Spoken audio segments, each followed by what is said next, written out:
Boris is due to testify on Wednesday, and it will be very interesting to see what happens.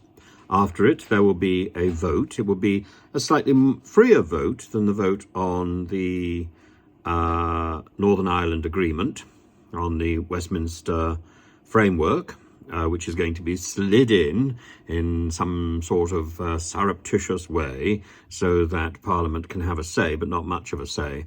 But it looks like Mr. Johnson's issue will be debated rather more broadly.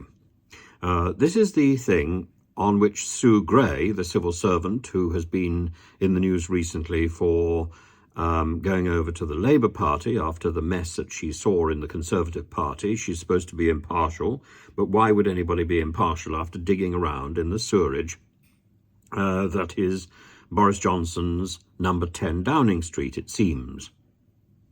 And he will face a committee of, I think, 6 people, headed by Harriet Harman, one of the bigwigs of the Labour Party, but otherwise mostly Conservatives who will be sitting in judgment and taking evidence for 5 hours. This will be televised, and so we will be able to see exactly what Boris Johnson says in response to all these questions about why would he put the country under such strict lockdown and yet allow parties in his own house in 10 Downing Street, allow people to collect booze in suitcases, to have cakes, to have huge gatherings, both in the garden and in 10 Downing Street, to fondle one another in various ways. Matt Hancock is an example, but there was other fondling going on, and the police, to cap the matter, also issued 50 penalty notices and fines.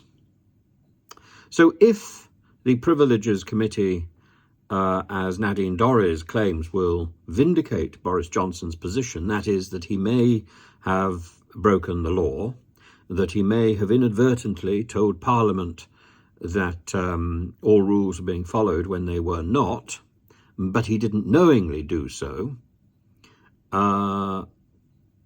Mr. Johnson said that he crashed the car, and this was partly because of the Patterson row and the Pincher issue.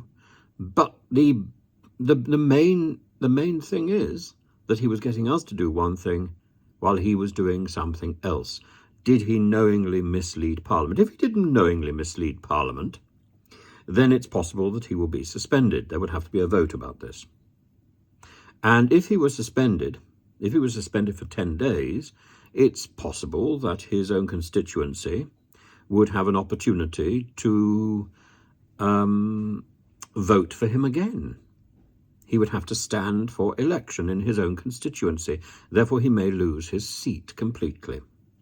It is extraordinary that we can have a Prime Minister of this country, or an ex-Prime Minister of this country, who not only disgraces himself to the extent that he is interviewed by the police and by a Privileges Committee session on television, but that he risks losing his seat as well.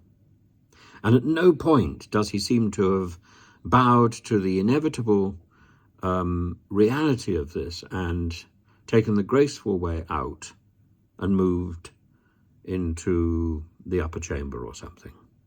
At no way has he conceded that it's time to move on. He actually thinks that he can come back and be Prime Minister again. The evidence will show that Boris, I think, knowingly misled Parliament. We wait till Wednesday. It will be a fascinating week in Parliament.